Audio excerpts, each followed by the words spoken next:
Lost you for a second there. Are you there, Emma? Yes. Great. Well, thank you so much for being with me this evening.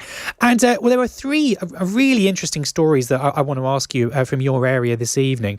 And the first one, the headline is a very serious story, this one. Here's what the inquiry into the 2022 Leicester unrest tells us.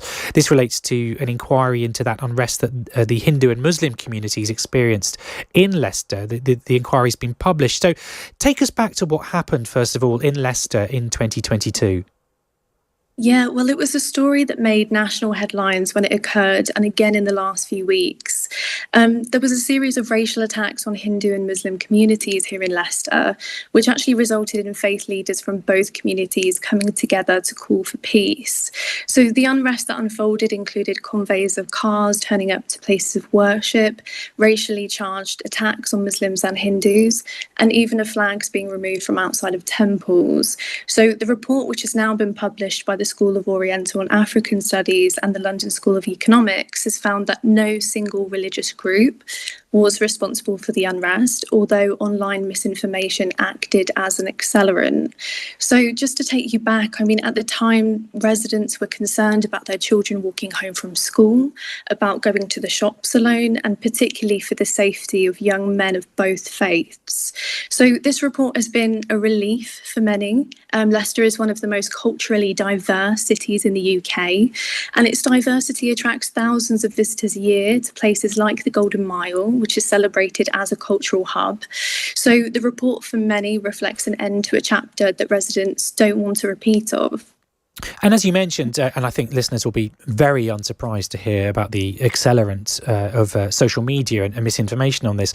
But what about the main recommendations from the inquiry? Because obviously it can't tell people to just not look at social media. What's it been suggesting about how this kind of thing could be stopped in the future? Yeah, so I think it's quite in-depth about different recommendations. I think that the top line really was that no single group was responsible. It did outline some things about the online misinformation that acted as an accelerant. And I think those were things that were spread through social media and things like Reddit, and were really coming from outside players and outside of Leicester. And so really that was sort of stoking fear and tension within the community.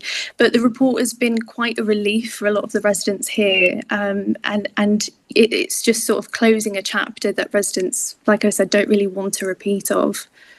Well, as you say, the internet's clearly played a major role in that. And that brings us on to our second story. It's interesting, the internet's forming a bit of a theme in this evening's show. And this headline, actually, the statistic in it really startled me. It said, council blocked almost 30 million cyber threats as experts call it an ongoing problem.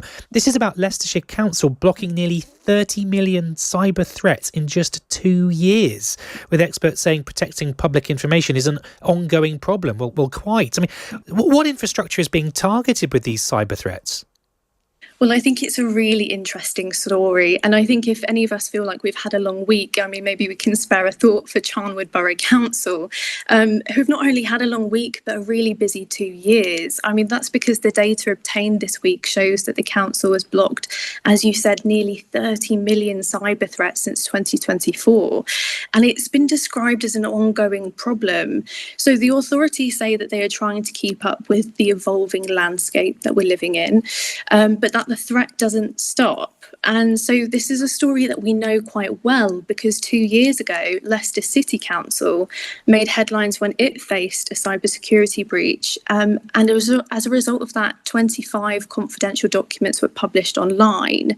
Dr. Vasilio, the director of the East Midlands Cybersecurity Cluster, has said that the scale of the threat is very common. And for organisations, it's something that they deal with every day. But I think here, residents are concerned about the security of their personal information, such as bank details and passport numbers, and even home addresses being potentially stolen. So the authority has said that it will keep residents updated, but I think perhaps it's not quite the level of reassurance that residents were looking for when they started their week. No, quite right. And clearly it's a very important issue for the people of Leicester, but I think nationwide as well. People will be thinking, as you say, if there was a suggestion that this isn't just happening in Leicester, that this could be something that's being experienced by councils up and down the country. So it's a hell of a story, that one. So obviously we all hope people's information is safe. The third and last story I want to talk to you about, Emma, I think this is another astonishing one, but there's some sort of hope in here. The headline is "Community Unites to provide 10 life-saving bleed kits following the fatal stabbing of a student." This is about the fatal stabbing of a De Montfort University student, Khalid Oladipo.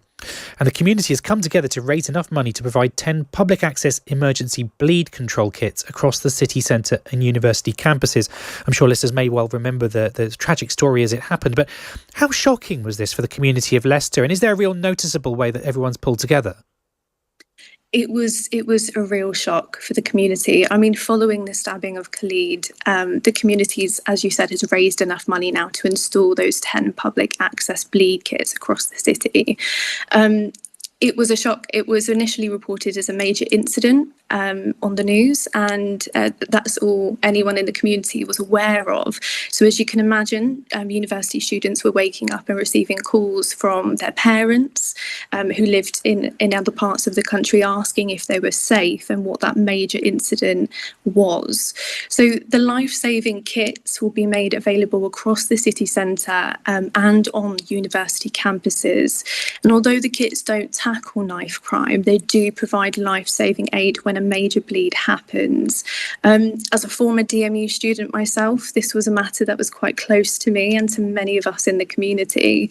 So we're currently working with local partners, including charities and emergency services, to identify those suitable locations for the kits and hope to get them installed as soon as possible. Khalid was described as a good boy who loved his family, and our thoughts are very much with them. And in memory of Khalid, the kits will have his name on them once installed. Well, that's a very heartfelt moment to end on. I think everyone's thoughts are with Khalid's family, and one hopes maybe that this kind of stuff could be rolled out across the country again to try and help people in need should the worst happen. Well, that's a very wide range and some positivity there, but also a lot of serious stuff happening in there in Leicester. And thank you so much for shining a light on it for us.